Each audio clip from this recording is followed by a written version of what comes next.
Hello दोस्तों, good morning, नमस्कार। आप सभी का स्वागत है आप सभी के अपने यूट्यूब चैनल परीक्षा की शिक्षा में। आशा करता हूँ आप सभी अच्छे होंगे। आपकी जो तैयारी है वो भी बढ़िया तरीके से चले। जो बच्चे क्लास में फर्स्ट टाइम पहली बार है हमारे चैनल पर, तो आपकी UP triple C PT exam 2023 की आपकी तैयारी है रेगुलर बेसिस पे करवाई जाए, तो जिसे भी अपनी तैयारी जो है पूरी करनी है तो सबसे पहले चैनल को सब्सक्राइब करके हमारे साथ जुड़ जाइए। उसके बगल में जाकर बेल आइकन देगा, उसको प्रेस करके जो नोटिफिकेशन आएगा उसको ऑल कर लियो, ठीक है। बाकी अगर क्लास के समय की बात करें, क्लास का समय देखिए आपका दिया गया है। जीके जीएस की जो क्लास है डेली इसी टाइम पर सुबह 10 बजे आपको देखने को मिलती है। उसके बाद जो है दोपहर को 2 बजे आपको रीचिंग की क्लास, और जो बाद में है आपको शाम को 7 बजे हिंदी और जनरल अवेयरनेस की क्लास आपको देखने को मिलती है, ठीक है। इसी टाइम पर जो आपको देखिए क्लासेस से जुड़ना है, अपनी तैयारी को जो है कंप्लीट करना है, ठीक। बाकी अगर आपको पीडीएफ चाहिए तो पीडीएफ को हमारे टेलीग्राम का चैनल है परीक्षा की शिक्षा नाम का, डिस्क्रिप्शन में भी इसका लिंक मिल जाएगा, तो आप जाइए वहाँ पे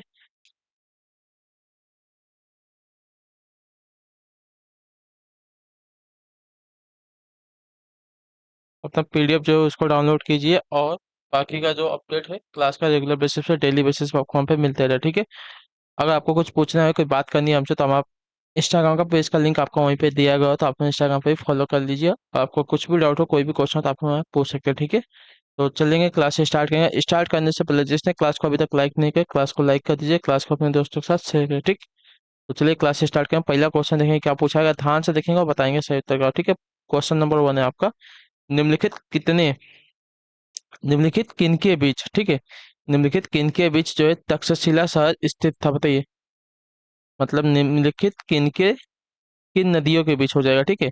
निम्नलिखित किन नदियों के बीच जो आपका तक्षशिला जो शहर है स्थित था साथियों।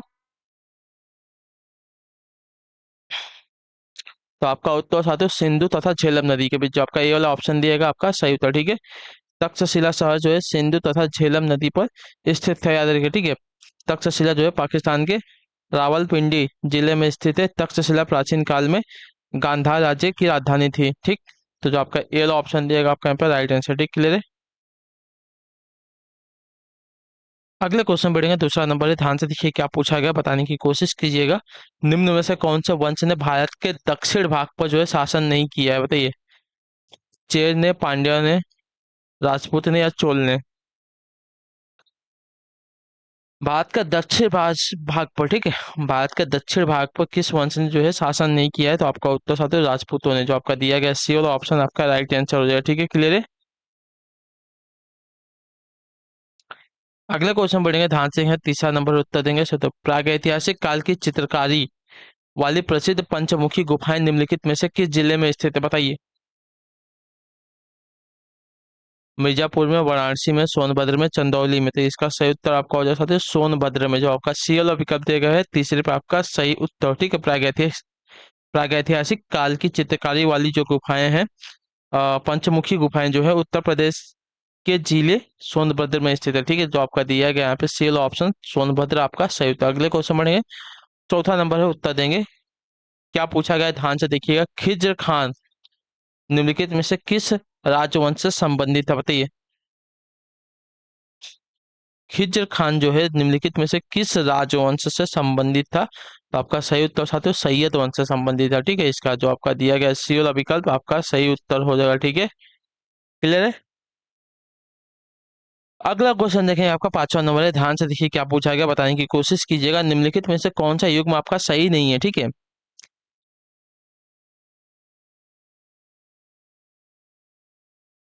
तो देखिए, बड़ा इमाम बाड़ा लखनऊ में स्थित है, सही बात है। निशात बाग जो आपका जम्मू एंड कश्मीर में है। फिरोज शाह कोटला जो आपका दिल्ली में है। हुमायूं का जो मकबरा है इलाहाबाद दिया गया है, आपका सही है। नहीं, तो गलत है। हुमायूं का जो मकबरा है साथी इलाहाबाद में स्थित है, ठीक है, सॉरी दिल्ली में स्थित है, इलाहाबाद में नहीं। तो जो आपका दिया गया डी वाला ऑप्शन आपका सही मिलान नहीं है, आपका सही उत्तर हो जाएगा, ठीक है, क्लियर। सही मिलान नहीं है लेकिन आपका सही उत्तर हो जाएगा, क्योंकि हमसे यही पूछा है कि कौन सा युग्म आपका सही नहीं है। तो हुमायूं का जो मकबरा है आपका कहाँ है, दिल्ली में स्थित है, याद रखिए, ठीक है, क्लियर है। अगले क्वेश्चन पर ध्यान से देखें, छठा नंबर है, बताने की कोशिश कीजिएगा क्या पूछा गया, उत्तर देने की कोशिश करेंगे। इनमें से कौन सा महात्मा गांधी का आर्थिक विचार नहीं है, ठीक है। गैर हिंसक अर्थव्यवस्था, विकेंद्रीकरण, कुटीर उद्योग, मशीनरी और नवीनतम तकनीक का अधिकतम उपयोग, गांव या गांव सर्वोदय का पुनर्जन्म। इनमें से कौन सा जो है गांधी जी का आर्थिक विचार नहीं है साथियों, तो आपका राइट आंसर हो जाएगा मशीनरी और नवीनतम तकनीक का अधिकतम उपयोग। ये जो दिया गया है आपका गांधी जी का आर्थिक विचार नहीं है, तो जो आपका दिया गया बी वाला विकल्प आपका सही उत्तर हो जाएगा। ठीक है, क्लियर है। उनका विश्वास था कि बड़े पैमाने पर उत्पादन से ही विभिन्न सामाजिक और आर्थिक दोष उत्पन्न हुए हैं। ठीक है, मशीनों का प्रयोग मनुष्यों को जो है आलसी बना देते हैं। ठीक है, महात्मा गांधी गैर हिंसक अर्थव्यवस्था विकेंद्रीकरण कुटीर उद्योग और गांवों के सर्वोदय के समर्थक थे, याद रखिए। ठीक है, अगले क्वेश्चन बढ़ेंगे, आपका 7वां नंबर है। ध्यान से देखिएगा, बताने की कोशिश कीजिएगा। 1828 में राजा राम मोहन राय द्वारा स्थापित किस संगठन ने महिलाओं के खिलाफ नकारात्मक परंपराओं, पूर्वाग्रहों और प्रथाओं को हटाने का जो है प्रयास किया था, बताइए। तो आपका उत्तर साथियों ब्रह्म समाज ने, जो आपका दिया गया है बी ए वाला ऑप्शन सातवें पे आपका सही कि राजा राम मोहन राय ने 1828 ईस्वी में जो है ब्रह्म समाज की स्थापना की थी। इसका उद्देश्य जो है हिंदू समाज में व्याप्त बुराइयों जैसे सती प्रथा, बहुविवाह, वेश्यागमन, जातिवाद, अस्पृश्यता को समाप्त करना था। ठीक है, आर्य समाज की जो स्थापना है आपकी दयानंद सरस्वती ने की थी, ये बात याद रखें। ठीक है, क्लियर है। कब की थी? 1875 ईस्वी में की थी। ठीक, क्लियर है। अगले क्वेश्चन बढ़ेंगे, आपका देखेंगे 8वां नंबर है। 1828 में ब्रह्म समाज की स्थापना निम्नलिखित में से किसके द्वारा की गई थी? राजा राम मोहन राय द्वारा, जो आपका दिया गया यहाँ पे ये वाला ऑप्शन आपका राइट है। ठीक, क्लियर है। अगले क्वेश्चन बढ़ेंगे, 9वां नंबर है। ध्यान से देखिए, ऐतिहासिक विक्टोरिया पार्क जिसे अब जंगे आजादी पार्क के नाम दिया गया है, कहाँ स्थित है ये? ऐतिहासिक विक्टोरिया जो पार्क है जिसे अब जो है जंग ए आजादी पार्क जो है नाम दिया गया है इसका, यह कहाँ पर स्थित है साथियों? इसका सही उत्तर क्या हो जाएगा? अमृतसर में है, इलाहाबाद में, झांसी में या मेरठ में? तो आपका उत्तर साथियों मेरठ में, जो आपका दिया गया है यहाँ पे डी वाला ऑप्शन आपका सही उत्तर। ठीक है, क्लियर है।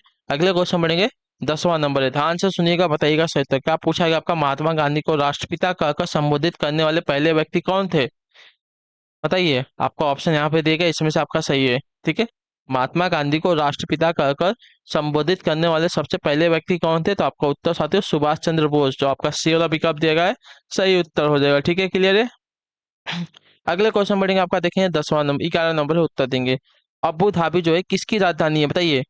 अबू धाबी किसकी राजधानी है? तो आपका उत्तर यूनाइटेड अरब अमीरात की। ठीक है, यूनाइटेड अरब अमीरात की जो राजधानी है आपकी अबू धाबी है, तो जो आपका ये दिया गया ऑप्शन आपका सही है। अगले क्वेश्चन बढ़ेगा, आपका 12 नंबर। ध्यान से देखिए, क्या देगा बताएंगे क्वेश्चन। निम्नलिखित में से कौन सी जो गैस है वातावरण का महत्व भाग है, बताइए। निम्नलिखित में से कौन सी जो गैस साथियों वातावरण का महत्तम भाग होती है? 12 पे सही उत्तर क्या हो जाएगा, बताएंगे की कोशिश करेंगे फटाफट। इसका सही उत्तर क्या हो साथियों?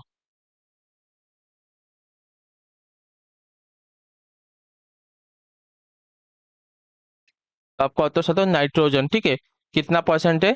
तो ये देखिए 78.08% है। ठीक है, याद रखिएगा। ठीक, क्लियर। वातावरण का सबसे इंपॉर्टेंट जो गैस है आपका नाइट्रोजन है, याद रखिए। ठीक, क्लियर। अगले क्वेश्चन बढ़ेंगे, 13 नंबर। ध्यान से देखिए क्या पूछा गया है। निम्नलिखित में से कौन सा देश जो आपका आंशिक या पूर्ण रूप से सहारा रेगिस्तान में नहीं आता है, बताइए। तो आपका उत्तर साथियों नाइजीरिया। ठीक है, नाइजीरिया जो आपका देखिए सहारा रेगिस्तान के हिस्से में नहीं आता है, तो जो आपका दिया गया यहाँ पे सी वाला विकल्प आपका सही उत्तर हो जाएगा। ठीक है, बाकी जो दिए गए अल्जीरिया, लीबिया, मिस्र, ये सभी जो है सहारा रेगिस्तान के क्षेत्र में आने वाले देश हैं। ठीक है, क्लियर है।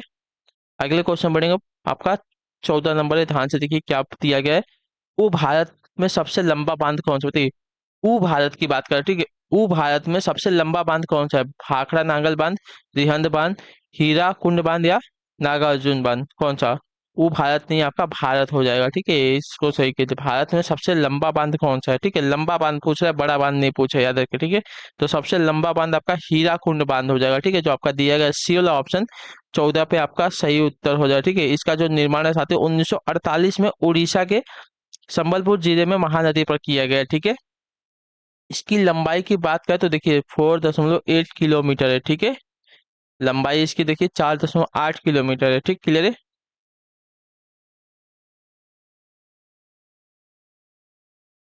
और तथा तटबंध सहित इसकी जो कुल लंबाई है 25.8 किलोमीटर, तटबंध सहित। ठीक है, इसकी तो जो मेन लंबाई होती है बांध की आपकी 4.8 किलोमीटर, लेकिन तटबंध के साथ इसकी जो लंबाई होगी 25.8 किलोमीटर की है। ठीक, क्लियर।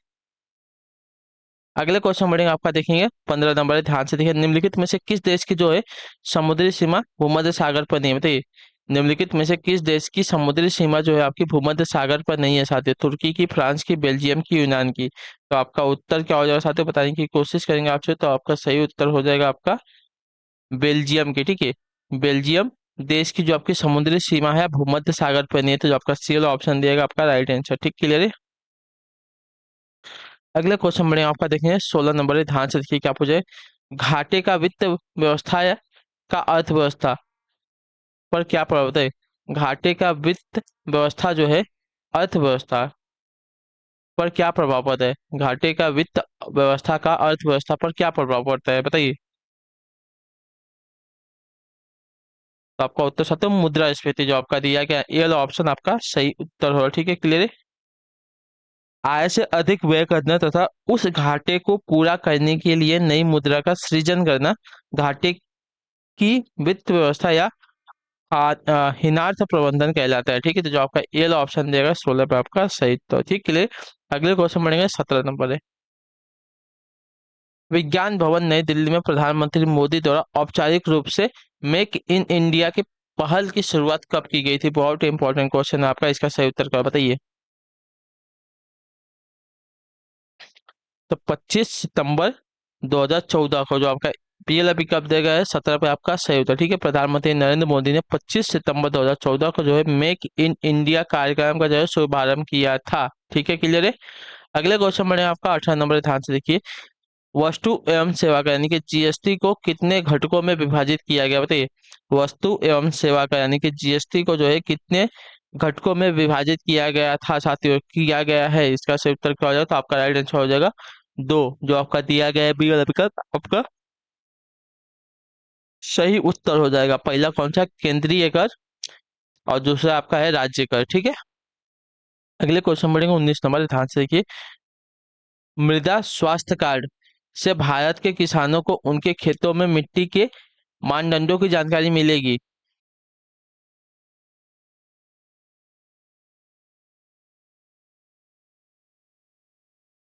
बताइए इसका सही उत्तर क्या हो जाएगा।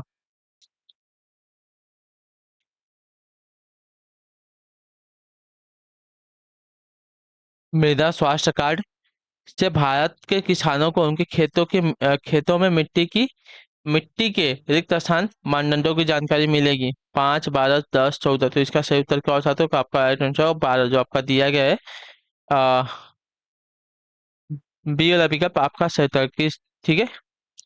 मृदा स्वास्थ्य कार्ड योजना 19 फरवरी 2015 को जो है भारत सरकार द्वारा लागू की गई। इसके माध्यम से जो है भारत के किसानों को उनके खेतों में मिट्टी के 12 मानदंडों की जो है जानकारी मिलेगी, ठीक है, क्लियर है। जो इसमें मिट्टी में होता है नाइट्रोजन, फास्फोरस, जिंक, लोहा विहा जो होता है ना मिट्टी में, वो सबकी जानकारी इससे मिलने वाली है। अगले क्वेश्चन बढ़ेंगे 20 नंबर है। कृषि विपणन की आधारभूत संरचना कब से प्रभावी हुई थी? कृषि विपणन की आधारभूत संरचना जो है साथियों कब से प्रभावी हुई है? 20 पे सही उत्तर क्या होगा, आपका राइट आंसर अप्रैल 2014 से, ठीक है। जो आपका दिया गया सी वाला ऑप्शन आपका सही उत्तर, ठीक है। कृषि विपणन की जो आधारभूत संरचना है 1 अप्रैल 2014 से प्रभावी हुई थी, ठीक। अगले क्वेश्चन बनेगा आपका 21 नंबर है, ध्यान से सुनिएगा, बताइएगा क्या उत्तर हो जाएगा इसका। संविधान सभा के पहले अध्यक्ष कौन थे, बताइए। संविधान सभा के पहले अध्यक्ष की बात करें साथियों, कौन थे? तो संविधान सभा के पहले अध्यक्ष आपका देखिए डॉक्टर सच्चिदानंद सिन्हा थे, ठीक है। जो आपका दिया गया यहाँ पे बी वाला विकल्प आपका ये आपके अस्थायी सदस्य थे, याद रखिए, ठीक है। तो जो आपका दिया गया बी वाला विकल्प आपका सही उत्तर, ठीक है। 9 दिसंबर 1946 को भारतीय संविधान सभा की प्रथम बैठक हुई, जिसमें डॉक्टर सच्चिदानंद सिन्हा को अस्थायी सदस्य बनाया गया था। 11 दिसंबर 1946 को जो है डॉक्टर राजेंद्र प्रसाद को सर्वसम्पत्ति सर्वसम्मति के संविधान सभा का जो है अस्थायी सदस्य बनाया गया था राजेंद्र प्रसाद को, ठीक है। लेकिन सबसे पहले जो बनाया गया था अस्थायी सदस्य आपका डॉक्टर सच्चिदानंद सिन्हा बने थे, ठीक है। जो आपका बी वाला विकल्प देगा आपका सही था। अगले क्वेश्चन बनेगा आपका 22 नंबर, ध्यान से सुनिएगा।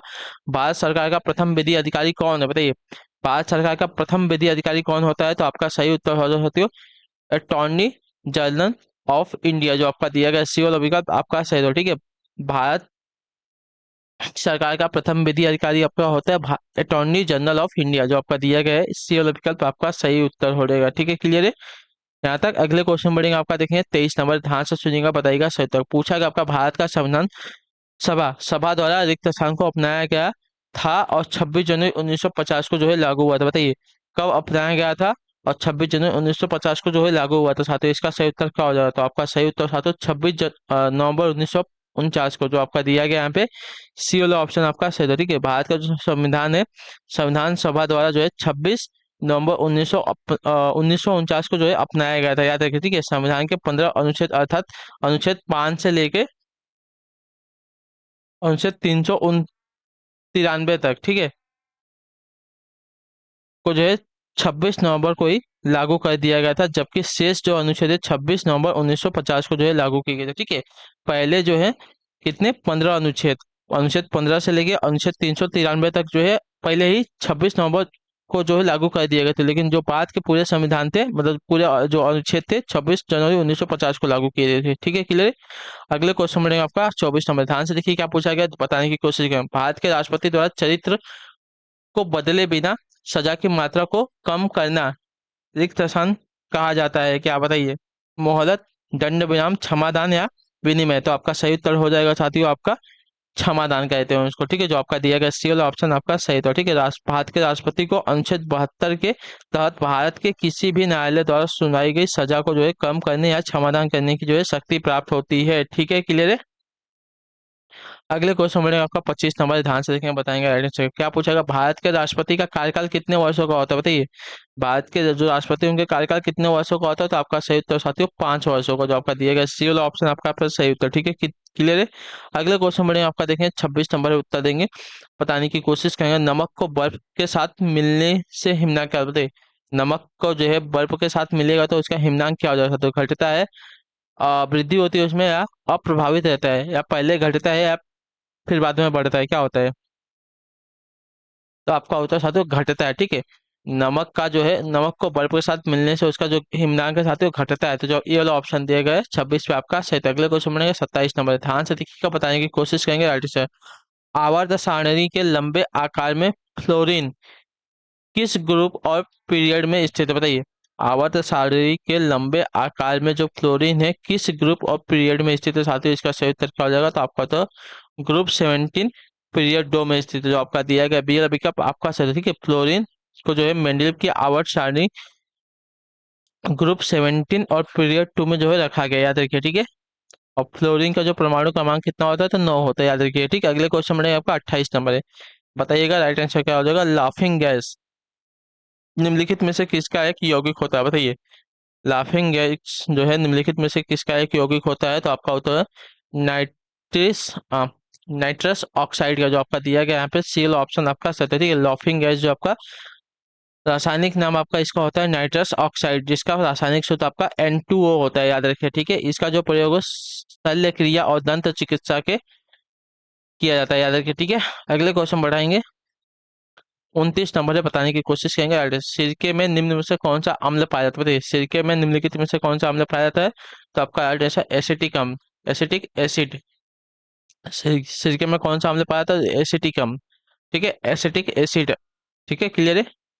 अगले क्वेश्चन बढ़ेंगे आपका 30 नंबर है, बताने की राइट कोशिश करेंगे राइट आंसर। ठीक है, मनुष्य में लाल रुधिराणु का जीवन काल होता है कितना? बताइए मनुष्य में जो आपकी लाल रुधिराणु होता है उसका जीवन काल कितना होता है साथियों? तो आपका उत्तर साथियों 120 दिन का, जो आपका सी वाला ऑप्शन दिया गया है 30 पे आपका सही उत्तर। ठीक है, क्लियर है।